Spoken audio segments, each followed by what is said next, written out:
In the latest issue of The Real Deal, we have a billionaire facing a blockbuster foreclosure, resi brokers behaving badly, a commercial brokerage trying to claw its way into the #1 spot, and our annual special Hamptons section.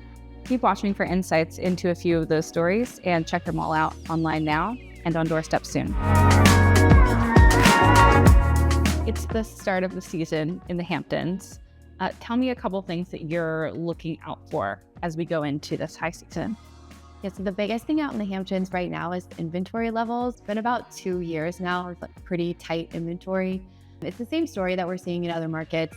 Post-pandemic, interest rates went up, macroeconomic uncertainty, people are holding on to their homes. The difference in the Hamptons is that it is a second home market, so it's a lot of people who can afford to sit on them and they don't have to sell right now. Given the uncertainty, people are just kind of holding them back. And so I know for brokers out there, it's kind of at a point of frustration. They want to get moving, they want the market to get moving, but up to a certain point, it's just kind of stuck. How has that impacted pricing? So what really accelerated price growth in the Hamptons was the pandemic. Before, Hamptons was always known as kind of like an expensive luxury outpost. That hasn't really changed. But during the pandemic, so many people flooded that market and people wanted to buy houses. They were worried about New York being closed. They would pay whatever for whatever property they could get. And that kind of pushed pricing to a whole new level that we haven't really seen. I think it's nearly, the average sale price in the last 10 years has nearly doubled. If you look at the numbers, it goes way, way up during the pandemic. The fact that there's not much on also kind of keeps pricing elevated.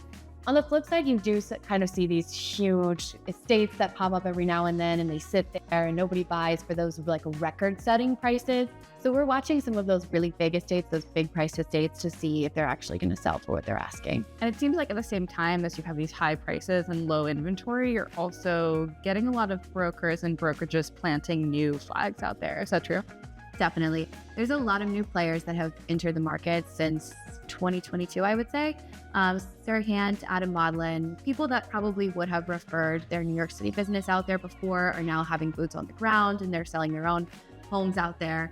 If you ask some of the kind of mainstay brokers in the Hamptons who've been doing business out there a long time, they kind of feel like they know the market, they know the ins and outs, that they have a leg up because the Hamptons, as much as we have a picture of that in our heads, there's a lot of intricacies there. But the other ones, the advantage is that there's a lot of crossover with their clients. So they're working with the same types of buyers.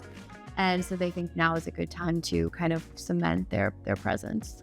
We'll run a special Hamptons section in every magazine this summer. So check out those stories in print and online now. Thanks, Sheridan.